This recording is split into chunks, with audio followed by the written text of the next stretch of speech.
Suivez ce reportage de Russa Martial Okenze sur les images de Guy Serge Zombou.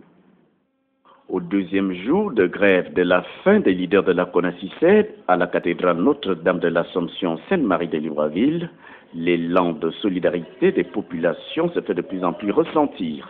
Même si la présence de ces enseignants en ce lieu sacré n'a pas eu en amont l'assentiment du curé de la paroisse, toutefois, l'homme de Dieu reste solidaire à leur démarche.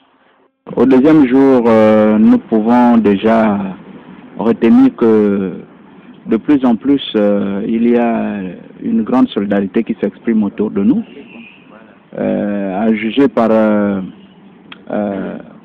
les visites que nous recevons, déjà de la part des syndicats amis qui sont passés, la société civile dans son ensemble, qui était là jusqu'à 1h tardive hier et qui sera là certainement tout à l'heure. Et la plupart des paroissiens qui viennent pour la prière manifestent une certaine compassion pour nous et jugent légitime notre démarche.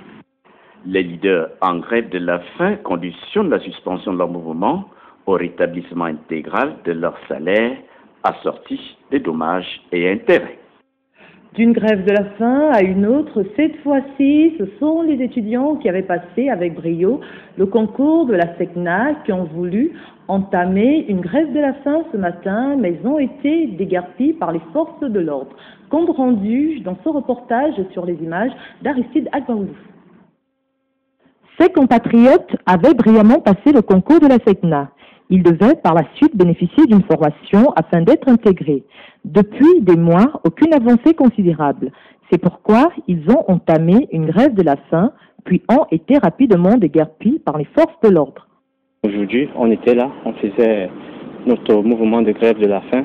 Après, ça ne fait pas 30 minutes que la police du commissariat central est venue nous dégager. Nos revendications, c'est, nous, on veut déjà être formés. Ça fait 6 mois, 7 mois que nous sommes à la maison, depuis le 25 mars. Ce qu'on ne comprend pas, c'est que la Guinée équatoriale, effectivement, puisque la CAN va s'organiser entre le Gabon et la Guinée équatoriale. Eux aussi, ils ont eu à lancer le concours et en ce moment même, les étudiants sont en formation.